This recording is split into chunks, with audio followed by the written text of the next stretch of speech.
It's Speaking with Gravity, and I'm Curvin. I'm Ty. I'm D. Joshua, a.k.a. Garby. All right, and on this podcast, we talk about mental health and how everything affects everything. With every episode, the goal is to have a conversation that's going to make you think, make you feel, make you do what is best for you. I'm a therapist. 3 of the 4 of us are therapists. We're working on him. But this isn't therapy. It's a podcast.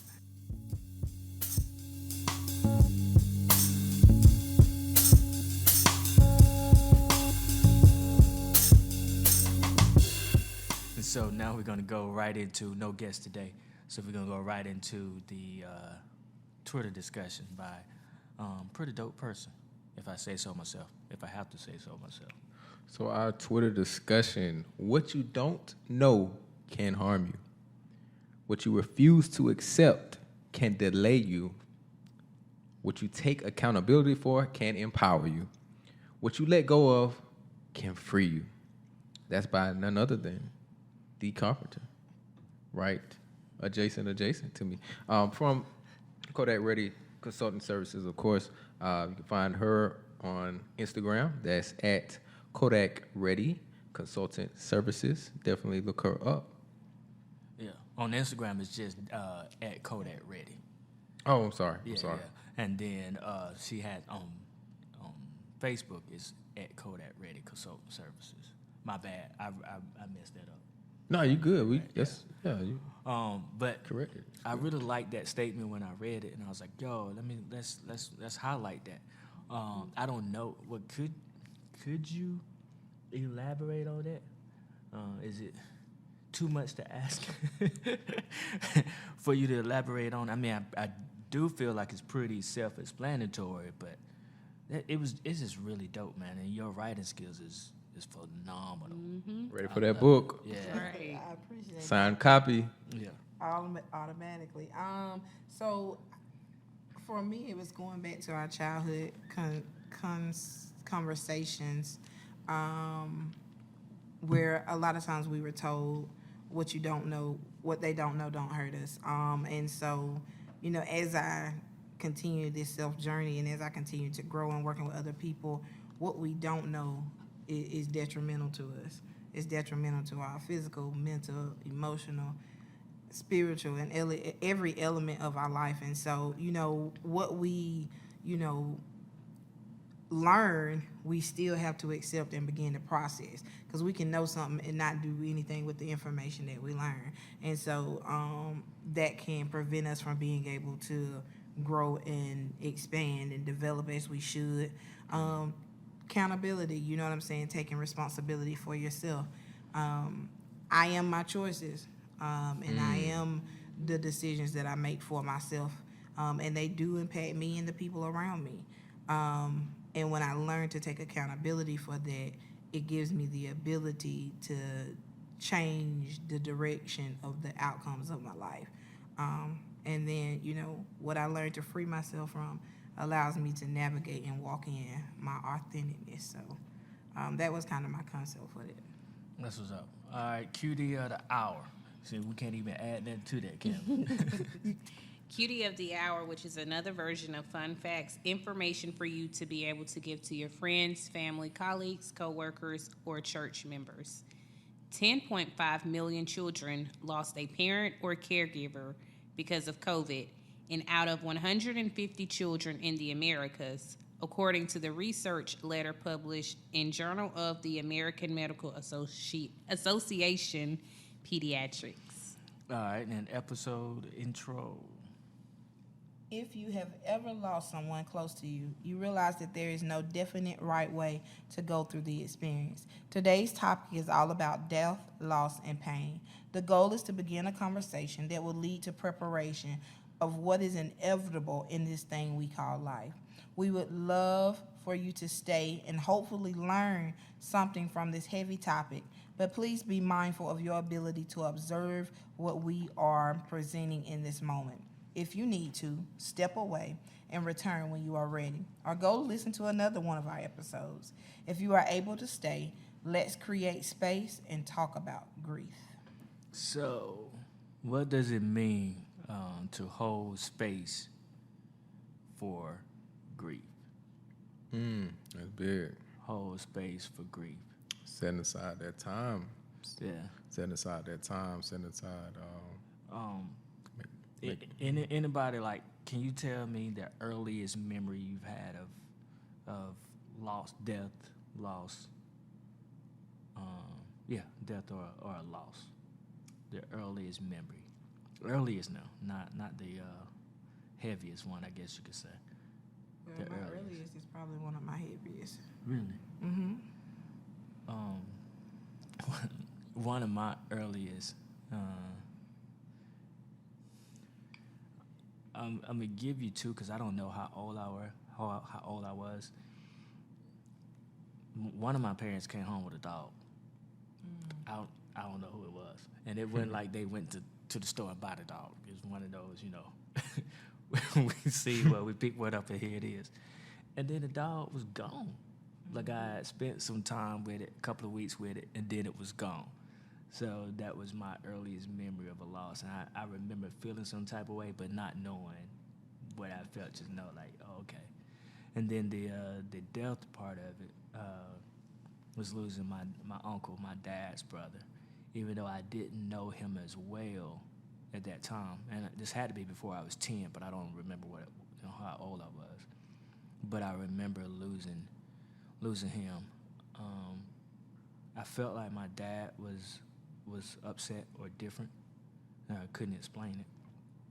And I didn't have a strong relationship for him, so it was kind of a strong relationship with my uncle. So for me, it was just kind of like, okay, this person was here. I used to see them all the time, or see them frequently, and I don't see them anymore. Those are my earliest memories. And you said your earliest memory is your heaviest one? Yeah, so my earliest memory is my mom's death. So my biological mom died when I was 2, getting ready to turn 3. Oh, wow. Yeah. And so, that changed the trajectory of my life from that moment forward. I can remember bits and pieces of that day distinctively. I can remember telling my brothers and sisters that my mama was gone. And I didn't really know what I was saying, but I was like, Mama gone. And, them finding out through me, but not finding out. Like, I can remember the conversation where they brought all the family in to come, because it was 5 of us. And, I can remember sitting down and them having to tell my older siblings, who were all at school during that time, that my mom had passed away. That was probably my introduction to grief, and probably the origin of my passion for working with people with grief. Most definitely. I guess for me, the earliest, which was associated with death, not necessarily a loss. Well, I mean it is, but death was a relative, my niece. My first niece, actually. I may have been in high school around the time, but yeah, I really didn't know how to process it. Being a teenager, I think, again, those feelings of numbness. But yeah, that was the earliest. It wasn't the heaviest, but earliest, for sure.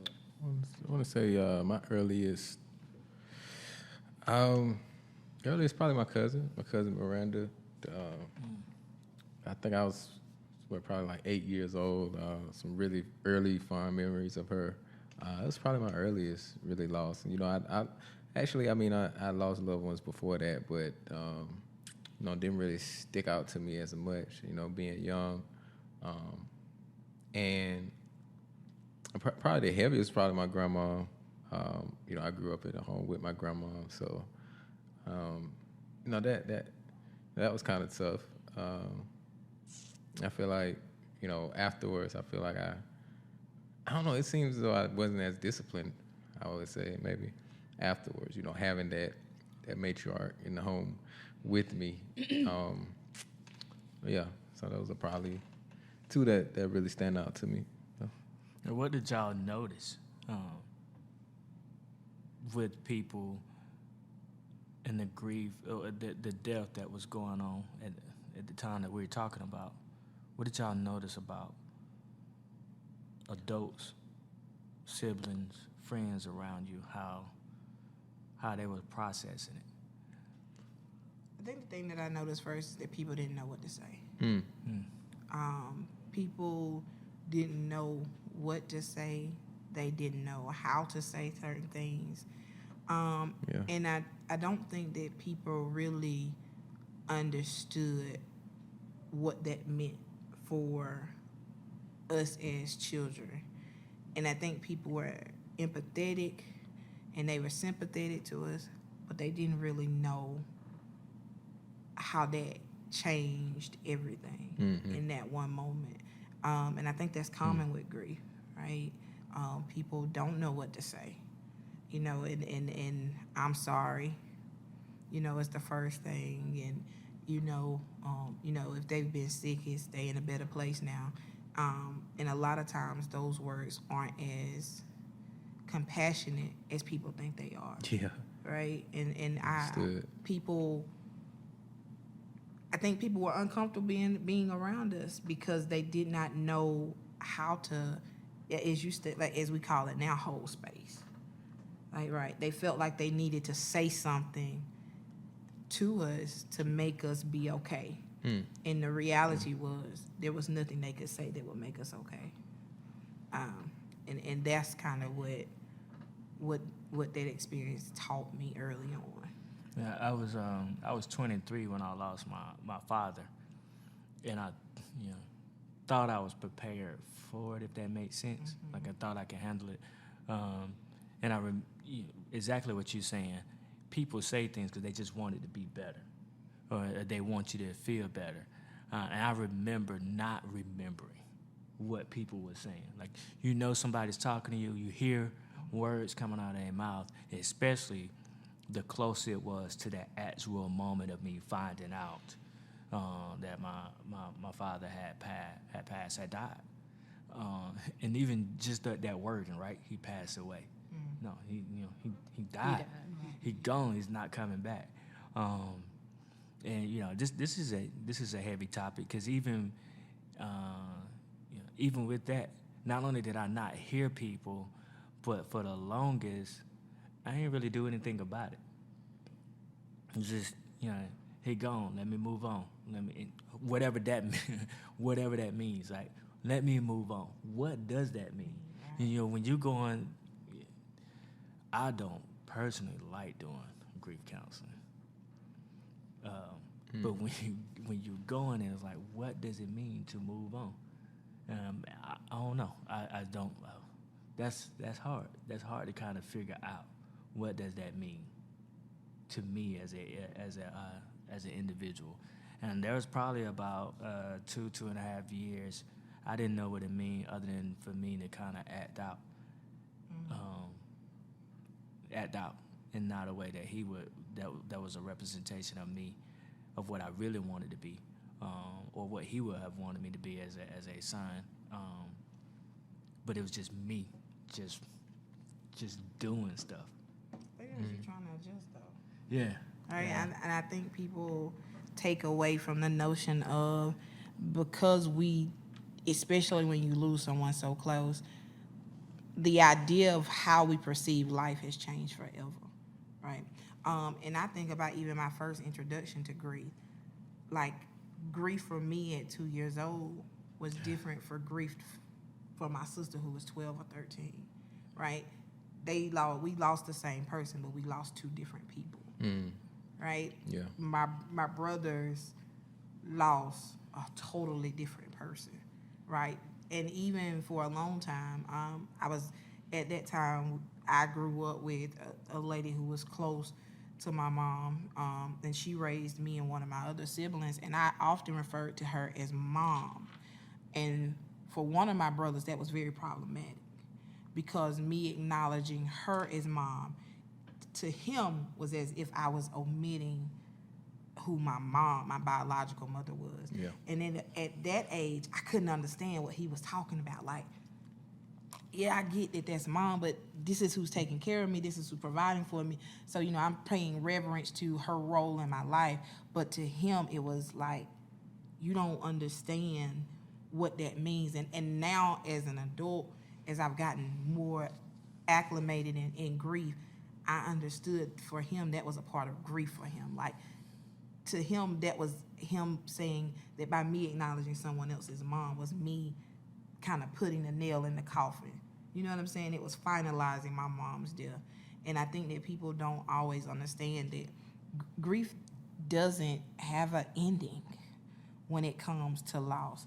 And so when you talk about being able to move forward, it's really not that you're moving on and forgetting this person. It's that you're now having to adjust to life without this person. Yeah. You know what I'm saying? And that's a day-by-day journey because it looks different for everyone. Yes. I think language is important too, and a lot of, like you mentioned earlier, Curvin, common things that we hear from people who are offering that emotional support to individuals who experienced a loss. But oftentimes, like you guys indicated, those things really aren't helpful, and then they're unintentional about it. They're intentional with their ability to try to show support and comfort, but kind of unintentional how those things, it kind of just like, it offers no validation in a sense, so, oh, it was their time, God was ready for them. That's how do you know this individual identifies with any type of religious or spiritual beliefs first and foremost? And then it's kind of maybe saying, well, does that mean that they, just because it was their time that they were supposed to go, like, it still can kind of become invalidating of my feelings, and offer or just promote more feelings of hopelessness, and then can often lead to people becoming more isolated, people shutting down. So I think just learning what to say and what not to say, and being okay with, dang, I may have said the wrong thing because of my lack of knowledge around what to say, and then, just simply sometimes not saying anything, just your presence alone, or the simplest things. I'm sorry for your loss. Let me know how I can be of service or how I can help, or I don't know what you're going through, because just because I lost somebody and just because you lost somebody, I still don't know what you're really going through. Yeah, we may have similarities with losing somebody or losing something, because like we all know, grief, it isn't just about losing an individual. It can be because of loss of a job, loss of a neighborhood, like movement, different changes going on in our lives, pet, whatever the case may be. Just kind of learning I don't even want to say learning the appropriate language, because that varies too, but just being mindful, I guess, again, of what we're saying or suggesting to people who are experiencing grief and loss. Like I went through it early, there's no definitive right way. Right. You can be there, but there's no right way.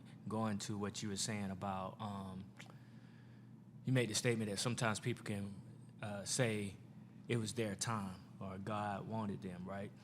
Again, going to my dad, I'm a preacher's kid, so grew up in the church. Dad's a minister, and I remember at the time that it happened, we were all at the hospital, and my current pastor, he wasn't the pastor, my pastor at that time, but he was at the hospital with us, and he was, let us pray, and I feel like I'm a spiritual person, but in that moment, at that time in my life, I didn't want to pray. Right. I vividly remember that. Like, they said, let us pray, and I did not want to do it.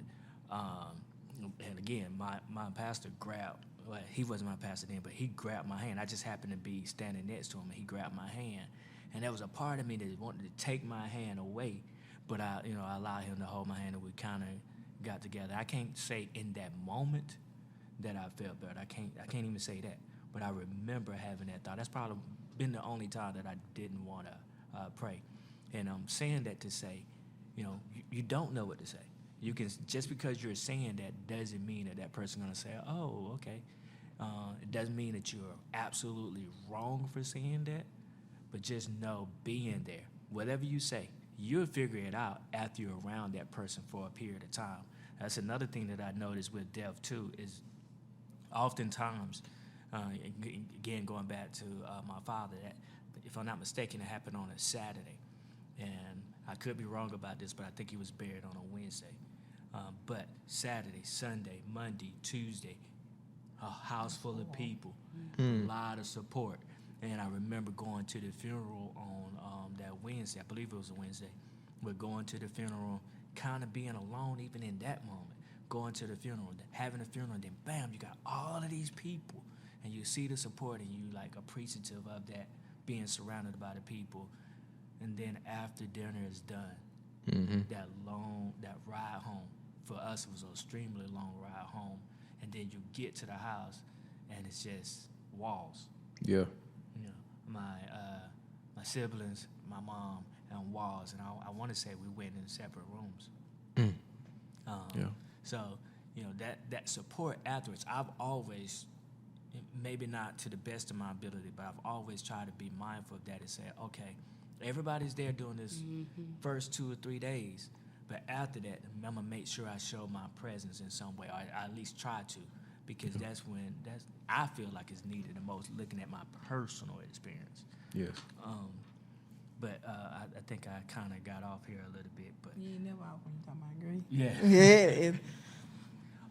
And we said that all grief is different, and you mentioned it earlier. It is not just death.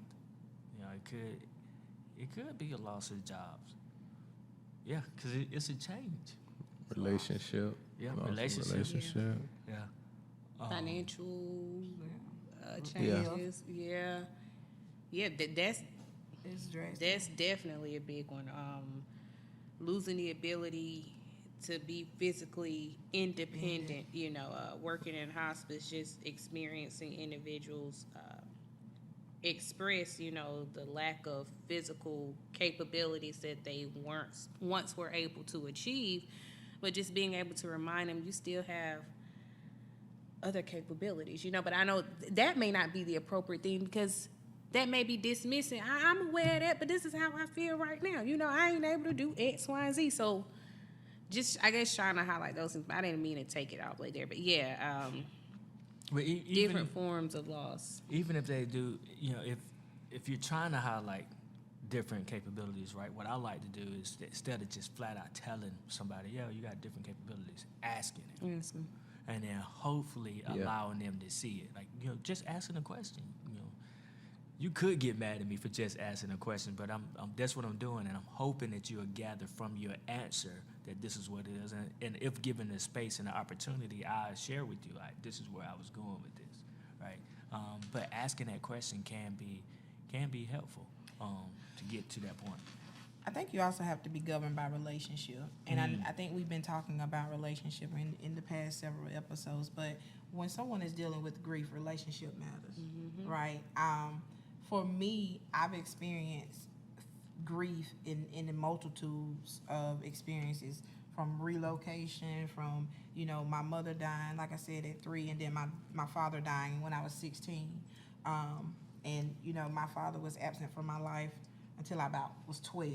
And even then it was inconsistent. So there was a form of grief I had for him before due to his lack of involvement. But then there was a physical grief once he passed on. And it made it even harder because the week before my father passed, which I truly believe he understood that his time was approaching, he made amends for his lack of parental guidance and participation in my upbringing. And so, that was another form of grief because here we are trying to establish a relationship, and then, life is calling. And then you have people who say it was his time. And I think, those people don't really know me. And so that notion of I feel alone, that's a valid feeling because this experience, it doesn't mirror or match anyone else's. So in essence, there is an element of loneliness. But there is also importance and significance in recognizing the people around you. And I think what people sometimes do is people ask questions, well, how did they die, and all of these things. Sometimes those type of questions are inappropriate. So some of the things that I tell people is when you're trying to hold space for people is when asking a question, how does this question benefit you? Exactly. How does the information that you're seeking allow you to help the people who are living, right? Because the person that has passed away, we don't change anything. We can't alter anything from that beginning. So with that information, how does it improve the quality of life for the people that are still here? In my direct experience with grief, I also learned that there is a time and a place for everything, right? And I think what you mentioned earlier is most important is that silence is still support. And I don't think that people realize that when this person is grieving, silence is a measure of support. And this notion of what Kervin you mentioned is people wanting to run to the house. There was a time when I thought, paying honors to people, but there's also a sacredness in allowing family to have their spacing. I don't want to run to people's house anymore. That's not for me anymore because I just noticed from my own experience with grief that was overwhelming because I was already struggling to be okay, and now you're coming, and now I'm trying to entertain, I'm trying to do hospitality for you when honestly I'm struggling to even get up right now. Like I'm in a place of zonefulness, like I'm zoned out. It's not real to me yet. And so I think you really have to be mindful of how do I have a relationship with this person. Like I may just send a message, but I'll tell them, I'm not expecting you to call me back. I'm not expecting a response for you. I just want you to know that you're in my thoughts and my prayers. If I get an opportunity, I'll stop by. So I'm setting the stage, if it's okay. And I may ask before I come by, is it okay if we stop by? If you don't respond, then, you know what I'm saying, I'll take it as God. But unless we had this type of relationship, I may not come to your house. But I'm also still paying respect because if I want to go to the funeral, that's how I can do that. You know what I'm saying? Or if I want to check on you afterwards, that's how I can do that. And I think it comes with experience because sometimes if you ain't never experienced loss, you don't really know how to respond to it. Right? And so you grow through your experiences. But I think it's important when you don't know what to say, know that your words can be very much more harmful than they are helpful. So sometimes silence is significant. I like what you said about relationship too, man, because sometimes if you got a great relationship with somebody and they say something wrong, it's still okay. Yeah. And also with that relationship, again, going back to my personal experience, I had one friend, we were roommates at the time. I believe he probably called me every hour on the hour, it seems like. And sometimes when he called me, I did not want to answer. This is when cell phones was just now kind of coming, being a thing. So he had access to me. But some of those times I didn't want to talk, but other times it was like, okay. And when he got on the phone, it wouldn't necessarily say, how you do it. We was just talking. Again, I remember my mom being around me like, is he calling again? But she didn't have that relationship with him. I did. So even though it was somewhat, I don't even want to say aggravated, but in that moment, I might not want to accept it in that moment sometimes. But overall, I'm so grateful for those calls back to back to back from him. It kind of kept me on my toes, but it came with us having that relationship. We had a good relationship then and built our relationship. I had friends that I was probably thought I was closer with than him who had no idea what to do, what to say, how to interact with me, how to engage with me at that time. So, can I ask you guys, who do you see yourself wanting to talk to when you're in those moments, when you're grieving or you're really dealing with loss? Who do you see yourselves wanting to talk to?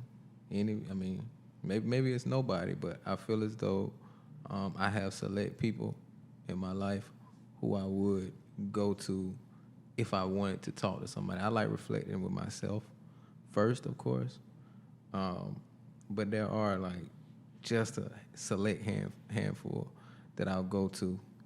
Do y'all have people like that in your lives? I think right now, at this very moment, of course, my wife would be my go-to person, just because she's around me all the time. But if it was, if anything, depending on the person. If it's a family member, then I might go to a sibling more so than my mom. I mean, not my mom, my wife. Or if it was a sibling that it happened to, then I might go to my mom as opposed to my wife. But it's going to be somewhere within that circle of family for me. My wife, my siblings, my mom. I don't think, not to say that I wouldn't talk to anybody else about it, but me, myself, where I'm going to it, I'm initiating it, is going to be one of those persons. And yes, I do like to get to myself at different points in times. But I guess the biggest thing for me, more so than who I'm talking to, is the appropriateness of that time when I'm ready to process this now. You know, either by myself or I'm ready to process this with somebody else. So. You know, some people like talking to people who don't really know them very well, or don't really have a stake in that, in that experience that they're going through. Because oftentimes, some people sometimes just want to be heard, and when we're familiar with somebody, sometimes we try to offer words, like we've been saying, words of encouragement, advice. You should go about it this way. Sometimes people just want to be heard. They just want to know that you're listening to them. But yeah, sometimes I think it's really cool to have someone who you go to, even though I prefer going to myself at least first. But yeah, I think that can be really supportive. You can when you're able to lean on somebody a little bit, I think it can be good for your mental health sometimes. I think you have to examine what support looks like for you. For some people, they don't have people to talk to. Right. A lot of times, when grief happens for individuals, sometimes the person they're losing is the person they would normally talk to, right? And so that's still another reminder that person is no longer here. And I think you just have to be able to really validate yourself in that moment. Oftentimes, when people respond to grief, I've met with a lot of people who said, "I feel like I'm going crazy," and there's validity in that. And it's not that you're going crazy; it's the fear of the unknown, because you have no idea what life is going to look like now, right, as a result of this loss that you've experienced. And I think when I'm working with people, one of my focuses is to really validate whatever emotional experience they're having. So if they want to sit in silence, we sit in silence. I normalize what it is that they're wanting to do. I know a lot of times, especially with children, when children lose people want them to talk about it. But I don't know how to talk about it yet, because, especially as a child, because I can't really put into words what I'm experiencing. And just because I can't put it into words doesn't make my experience any less real. It just means I'm not ready to talk about it yet. And when you're dealing with people, or you're trying to hold space with people, you have to understand that in that moment, there really is not about you. Right? So if that person doesn't choose to come and talk to you, or, whether it's a close friend or whether it's a family member, they may not choose you. You know what I'm saying? They may, like you said, choose somebody that they don't know. One of them, when my mom died my freshman year in college, my foster mom died my freshman year in college, the person that comforted me the most was one of my one of the people that I met in college was her mom, right? She only had met me once, and that was on moving day. But her words was probably the most comforting words I heard during that entire time. And, and when she said it, it just so happened that I was in a spacing that I was able to receive what she was saying. Right? Being in space. I don't know that if it had came from somebody else at that time, I would have received it the same way. Yeah. But in that moment when she called, I was open to hear what she had to say. Right? And I think that's really important in dealing with grief, is the fact that you don't understand what you're feeling. You're in the right space, because you it is an unknown feeling. You've never had to experience this before. You've never been here before. Even if you've experienced loss, like the loss of my biological mom wasn't the same with the loss of my dad, and the loss of my dad was not the same with the loss of my foster mom, right? Each and every one of those losses were different. And I experienced other losses in between, having to relocate, my brother moving out. That was another form of loss, him not being home anymore. Us getting evicted from one property, that was another form of loss. So there, grief was happening all around me in different formats, but all of them happened in different levels. And I think that when you really look to talk about people, you don't have to lose a person to understand grief. Right? It's the feeling of, what do I do when something that is valuable to me is no longer present, regardless of what that value is, regardless of how much it owes. It's something to me, right? And there's some things that you can't even put a price tag on, right? So once I lose it, how do I feel? So, when you say that, I know we don't want to generalize, right? We don't want to generalize, and we talked about grief being different at different points in times. Is there a different approach for a child instead of an adult? And you mentioned you didn't know the words at 2 to say. So with this, and I don't know exactly about my like Ty, and I don't know exactly what I'm trying to ask, but I know. How do you respond differently? Each age, I feel like it's age groups. It's like it's periods of time that's going to be different. Again, going back to my earliest memory, my uncle passed. He passed. He gone. I think language is important. Like how we're talking past. Well, as a child who may be 3, 4, 5, when they think of past, that doesn't equate to death. So we have to be intentional about the language. Yeah, they died. Because if you tell me they passed, what they passed to? Then that brings about other questions. And we have to be okay with saying that word.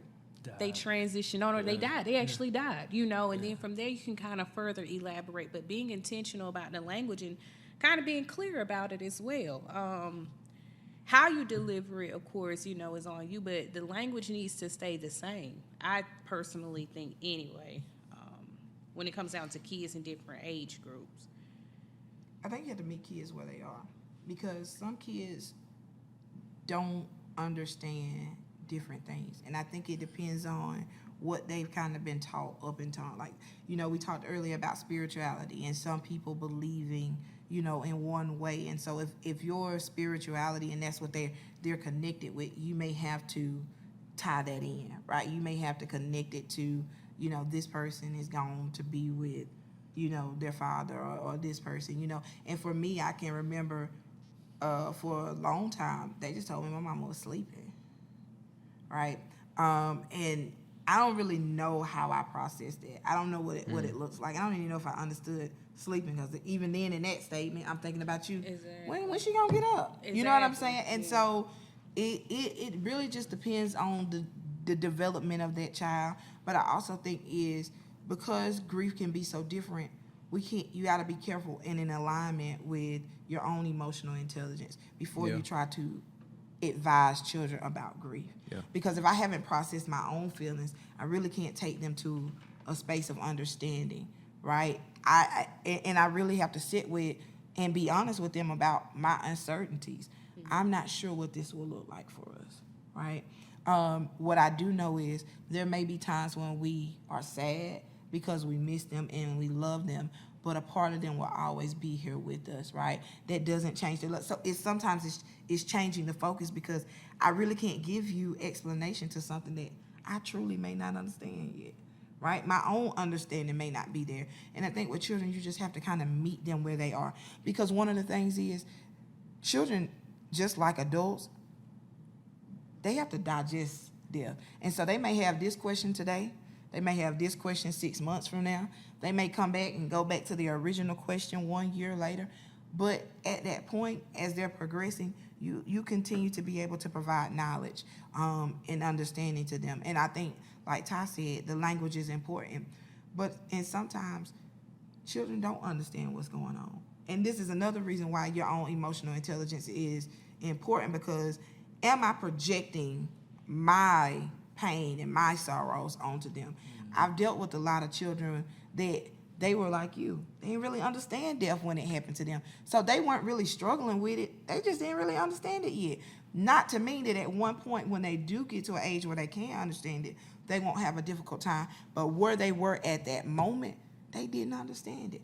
But because the mother or the grandmother or whomever may have been struggling with it, they were projecting their emotions onto their child. Well, they're not sleeping at night. Well, let's be honest. They wasn't never sleeping at night. So that ain't, you know what I'm saying? That's not correlated to them being in that moment. And so really understanding what's going on, looking at what is really different. I only provide information when they ask questions, right? I don't try to force them to understand anything, right? You know, as we're transitioning through this decision making or whatever, and it varies for different people because different people feel different ways about responding. But those are things that you potentially have to take into consideration. Where is this child at right now? And what does their developmental capacity allow them to understand? There are certain things that I may want to tell them that they're not ready to understand yet. Doesn't mean that conversation won't come at a later time, but right now may not be the time. And like you said, like you mentioned, that comes with intelligence, well, emotional intelligence as well. Because me, you know, when I'm talking to anyone, you know, even about loss or grief, you know, if I'm talking to a kid, I'm in kid mode. You know what I mean? I'm being cognizant of who I'm talking to and, you know, where to direct that conversation, you know, expectations. I'm processing all of that, like, really quickly. Same as when I'm talking to somebody, you know, in their 20s or somebody in their 50s, you know, that's, you know, it's going to be a difference. So, just being aware that, you know, those conversations are going to be different. And I wanted to ask y'all too, how, because I think we might have touched on it a little bit, but how would you say, you know, telling someone that it's not a good time? How do you tell someone it's not a good time for them to, you know, be talking to you about grief or about loss? You know? When you say that, meaning after like I've experienced it, and yeah, like say after I've experienced, you know, I'm going through grief, I'm going through a grieving process, and you know, someone wants to be there for me, but I don't really want them to be there for me right now. You know, I want to, you know, go through it myself right now. How to tell them, because a lot of people, even me, you know, I'm still being empathetic, you know, and I'm thinking about this person wants to be there for me. I don't really feel like it, but yeah, come on, you know what I mean? 'Cause I'm still thinking about them. You got to put yourself first. So in that moment, if you know that you're not ready to receive the support that's being offered to you, now's not the time, but I appreciate it. Simply put. Right. And Straight if they like can't that. respect, straight like that. I mean, people may choose other words, but now it's not the time, but thank you. You know, I'm honored that you showed up and you're trying to offer your support, but this isn't the time for me. So I would expect, because I know we can't have expectations for people, but if I'm being clear with what I'm asking, I would expect for you to respect that. And if that means you just want to sit here in silence with me, I'm okay with that, but not engage in conversations with me at the moment. But I have to be okay with letting you know that and not just sit there and you just talking to me and I'm not even processing it. You know, for one, it's not fair to me and it's not fair to you either. Facts. So for me, I'm going to let you know now isn't the time. But thank you. Yeah, Definitely. I agree wholeheartedly with that, right? I think it can be troublesome. Yeah, just flat out saying, nah, this ain't the time. And see, I would have trouble with that. Just speaking personally, like But then you're forgetting about self, because what is self asking? If self is asking, I really ain't the time right now, you know, but I'm thinking about it. Then what about you? I would just have to try to find a way to say it and convey, like, hey man, I don't know. I think it's tone too. Like, Are you scared that they not gonna come back around when you're ready? Nah, it's just I got like this thing about. Sometimes I have a thing about. Don't get me started. I guess saying the wrong. I mean, offending people. You know what I mean? Like I don't really want to offend you. So I'll probably say that what y'all said, but I'll probably just like be like. My emotional awareness will kick in then. Like, hey, this person is trying to be there So I just have to try to let them off easy. Is what I'll do. Well, then you But setting yourself up for continuing to open up doors to be kind of passive Mm-hmm. with not being upfront with people with what it is that you need and how they can support you. So with you supporting me is you not asking me any questions right now, but me also letting you know that and me being okay, not having those feelings of guilt associated or, dang, I ain't had to. Yeah, you did, because that's what self needed in that moment in time. You were honest. You didn't have a mean demeanor. I'm sure your tone is, monotone. You weren't yelling at him, get out of it. I'm just asking you to respect that this isn't the time right now, but I appreciate you. I like your tone. I like the tone there. I like that tone, yeah. That's boundaries too. I could probably do that. Yeah. Setting up boundaries. And it might be one of those things where you have to say, you know what, let me go to therapy to see how I need to set these boundaries. How I need to tell people not to bother me right now. But I would say to that person that you don't want to be bothered by, right? It's okay for y'all to check back in. Yeah. Y'all can correct me if I'm wrong. No, with that, I agree, but- because you need that support. Yeah. So telling them when to check back in, maybe, or check back with me later. That might help you. For me, I'm not going to do that. Like, just don't bother me right now. If you check back in, you check back in. If you don't, you don't. But for you, that could help because you are still thinking about them. You are still cognitive of them. So, hey, right now, now is not the time. Hit me up next week. Or hit me up in about a month. He said she ain't putting no team. I'm not putting that time frame on it because I'm not doing. I don't think I want to set those expectations because I don't want to set expectations on them, and I don't want to set myself up to be disappointed. Yeah. So the You reality. mean if they don't? Yeah, if they don't, because life. The one thing about grieving it's hard to accept is that life still goes on for the people around us. Yeah. Right. And for a moment, I explain to people this sometimes. To be honest with you, for a moment, life stops. For a moment, when you're experiencing direct grief, mentally, life stops for you because you can't see yourself moving forward past that moment, right? It doesn't mean that you physically, the world stopped, time stopped. But in a moment, I'm probably not processing anything that's happening around me. But the people around me are still living, right? The people around me still going to work, still doing what they got to do, still taking care of it. And so I can't expect you to stay in that moment with me forever, right, and wait on me. But what I can say is, you know what, I appreciate you for trying to be here right now. And, I'm just not in a place where I'm able to talk about this. But, when I am ready, you'll be one of the first people I reach out to, right? Because at that point, I don't put no expectation on you, but I also give myself the freedom. When I want to talk about it, I'll reach out to you. And so if you choose to check in on me, 2 weeks from now or a week from now, I know you said you'd reach out to me when you're ready. You just crossed on my mind. And that's the thing, though. Being upfront, I just wanted to check on you. I ain't looking for you to be up. And I say this but I think when people often want to check on people is you want them to be okay. But the truth of it is they're not going to be okay, right? And when they're going to be okay, we don't know what it's going to look like. When that time is going to come, I cannot tell you that. It may be 2 weeks from now. It may be 2 years from now. It may be 20 years from now.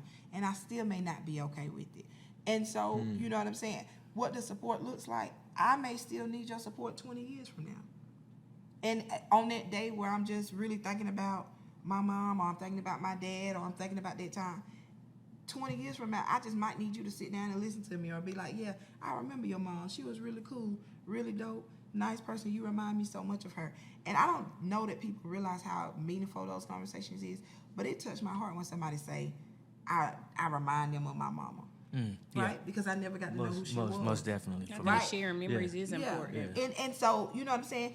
Yeah, in that first week or two, you might not have been able to support me. But in 20 years, 2 years, and I ain't saying that that's the only time, but those moments matter. Yeah. And a lot of times, that's honestly how I've been able to shift people's mindset is by getting them to talk about memories. Like really getting them to talk about, what's the last thing you remember about that person prior to this experience? Because the experience you're in right now is one of the most painful. So let me take you to a moment that wasn't as painful for you. What was that about? What was that like? What is something they taught you? What is something they always wanted for you? And for me, I strive to always find the lesson in death. Absolutely. I always strive to find the lesson in loss. One of the greatest lessons that death taught me is that my mom had to die so that I could live, right? And when I learned that, like, it really changed my life forever. Do I still desire and miss that relationship and wish I would have had the opportunity? I do. But I realized she really had to die so that I could live, right? For me to be able to experience what I'm experiencing now, her life had to end. Because one of the things that I know was, I don't remember much, but I do remember my mom didn't see me as a person that could do no wrong, right? How dangerous would that be for me, right? If I grew up as a person thinking I could do no wrong and that I was untouchable or unstoppable, how different would my mindset be? How different would my response be? And it's a lot. And that's not the lesson that, my situation taught my sisters or my brothers, but it's something that it taught me, right? And the lesson that it also taught me in other aspects is that just because I move on don't mean other people do, right? I still got siblings that are still struggling with my mom's death. And if I be honest, they may be 30 or 40 years old, but they still 16 when it comes to the passing of my mother, right? Because they've never been in a place to be able to process that. And so how do I help you, right? I can try to move you forward, but I can't force you to go, right? I can't force you. And that's what really, when you're supporting people, I can only try to do so much, right? And so if what I'm saying to you doesn't seem like it's helping you, look, I can see that you're really struggling. You're still having a hard time. Have you considered talking to somebody? Because I don't have the answers, right? With my brother, I don't have the answers for him. As good as I feel like I may be, I don't have the answers for him because he doesn't see me in that capacity, right? He see me and his sister who don't know what she's talking about. So Baby sister. yeah, baby sister, right? You don't even know. You on the other stuff. So I can't really help him, right? But it doesn't mean that he doesn't need or desire help. It just he ain't gonna take it from me. And I think that's kind of the beauty of understanding. Just you may be able to help people differently in different experiences, right? And sometimes you may not be the help they need. Well, a lot of times, like I say, you always bring home a lot of things when you're speaking, and when you were talking about recalling memories, even that is different for people, right? I remember people asking me like, "Why do you have a DVD of your dad's funeral, and why are you going back and looking at it?" Well, it helps me process some things. I love hearing the people dialogue about him at that funeral. I actually sung at the funeral, so I listened to myself like I could have did that better. No. But then my younger brother has tapes where he's on the tapes, and that's dope. I think it's my mom that has he used to preach, so some old tapes. All of that is good for me just to be able to hear that voice again. I can't physically touch him. I can't physically be there to see him, but I hear it. I hear and I hear his mannerisms. I hear his wisdom that he shared down with me in those little small, clips from time to time, and it kind of bring it back to life for a second. And then the other thing you were saying about time stopping for a second, I'm not gonna disagree with you. I like to think about it in the sense of I lost hope for a little while. I don't know if that's something totally different or not. But I think of it in the sense of death, but also like breakups. When I was heartbreaking, like I ain't gonna never find another girl. That's funny. I'm not gonna. I can't see myself dating right now and being committed to somebody else to feel like this again. Like, nah, hope gone for a little minute. Can't And be then it comes back. I feel like grief can take your ability to be optimistic. Yes, yeah, and somebody coming around, you like, man, I don't feel like being optimistic right now. Yeah. Facts. I don't want to hear that. Don't wait it. All right, did y'all have anything else y'all wanted to add? Want to talk about? I wanted you to touch on. You brought it to my attention. Brought it to our attention. Yes. The 5 stages of grief. Oh, I just wanted you to touch on those because a lot of people might not There are 5 stages of grief. Yeah, I mean, Denial, anger, bargaining, depression, and acceptance. And D, you can correct me if I'm wrong on this. They don't go in any certain order, right? I didn't know that. Yeah. Not linear. Denial, that's kind of self-explanatory. Just it's not real. They can't be dead. Yeah. Fighting it. And for me, that denial came in that moment. And what was interesting for me, and when I say in that moment, like I've had a lot of death, but the biggest impact, of course, for me was my father. I have both my grandfathers passed away, and my grandmother, my paternal grandmother. But my dad, and of course I had some aunties and some uncles, but my dad was the biggest one. And I remember getting that call, and it's like, yo, you need to go home right now. They didn't even say what it was, but I knew what it was. And even as I knew what it was, I'm riding. I'm like, this is not gonna be what I know it is. And then I get there, and see my mom and my sister and my brother, and again, I know what it is. As I'm walking across the street, I know what it is. But I'm like, nah, it's not this. And then they actually say, Dad died, and I'm falling down. But as I'm falling down, it's like I'm falling. I see an action. I see me doing what I was doing. If that makes sense. Like I'm outside. Out of body. Yes. And then of course the anger. We talking about anger. I think that kind of goes along with what I was telling y'all earlier about. Hey, I don't want to hold your hand and pray right now. That's not gonna bring him back. So that's the way that anger comes in at. And then bargaining. Is there? I didn't get that one. D, you can kind of help me with this one. I don't think I went through that. I don't think I saw that, and maybe I just didn't recognize it. But according to what we're learning, So bargaining is where you come to the idea of an exchange sometimes, where like, God, I'll do your will if you bring this person back, or I'll stop drinking and I go to church, I'll get saved if you let this person come back, or it's really trying to do a trade-off, right? In terms of bring this person back and I'll do this forever, right? It's the notion that there is that somehow you can potentially, you're willing to give something or sacrifice something in replace of having that person. You think it might be some guilt in there? Absolutely. It potentially can. Sometimes it can be guilt, but sometimes it ain't got anything to do with guilt, because when a person passes, like a lot of times we take responsibility for that, right?